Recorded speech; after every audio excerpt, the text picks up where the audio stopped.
aimed on what the parties will discuss, but I have the petition from the petitioner side, the Law Society of Kenya, represented by Emeritus Nelson Harvey, and I also have from the respondent side, I have Professor Tom Ojenda. So I just want Nelson Harvey to tell us what are some of the issues that they are going to raise when the bench comes on board. Welcome, Nelson Harvey. Can you tell us what are some of the issues that you are going to raise? Well, first and foremost, I appear for the Law Society of Kenya, yes, who is an interested party and not a petitioner. Yesterday, when we left court, the court had made two directions. One was that the two applications seeking to disqualify the bench will be heard today at 2:30. In the meantime, at 9 a.m. this morning, the bench is supposed to come and deal with the issue of consolidation of the various petitions that have been filed. Remember, there are two cohorts. The first cohort is the one that was filed before the decision by the National Assembly and the Senate to impeach Rigathi Gachagua. The second cohort of petitions are the ones that have been filed subsequent to the decisions of the National Assembly and the Senate, and the further decision of the National Assembly approving the appointment of Professor Rigathi to replace Rigathi Gachagua as Deputy President. Now, this morning, the expectation is that the judges will give directions as far as putting together all these files is concerned, with the expectation that we'll have either one or two lead files that will be used to take proceedings. And from the Law Society of Kenya, being an interested party in this matter, what that would you maybe to tell the bench? Well, as the Law Society, our interest is the public interest.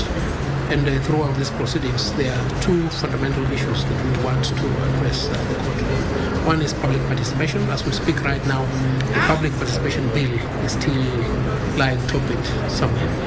It is imperative that we have a Public Participation Act that will guide the manner in which public participation is supposed to be undertaken. That's number one. Number two, there may be need for there to be the Impeachment of the President and the Deputy President Act, because we do not have an elaboration over and above the mere pillars given in the Constitution on how this is supposed to be undertaken. And going forward, it would be good to have legislation so that whoever is undertaking this process can have a yardstick, and whoever is challenging the process can also have a yardstick to say these are the parameters in respect of which the inquiry for the removal of the president or the deputy president ought to have been undertaken, and it was undertaken. As we speak right now, much of this process has gone on. Those two areas are one that appear a little bit blurred, and in respect of which legislation is required. Thank you so much. Don't preempt everything here from the bench when the court comes in. O'Brien Kimani is still not yet finished. I have Professor Tom Ojenda, who will represent the side of the respondents, and they also have issues that they are going to raise when the bench comes to sit in. And just to bring on board Professor Tom Ojenda from the respondent side to say what are some of the issues that they are going to raise when the bench starts its sitting officially. Welcome, Professor.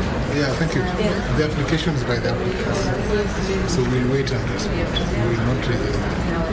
Yeah, we'll wait and listen to the grounds and respond. Yeah, we're ready. I think our interest is to discharge the interim orders so that the first secretary can be sworn in as deputy president. I think what is clear is that the impeachment is final. That is my understanding, is final.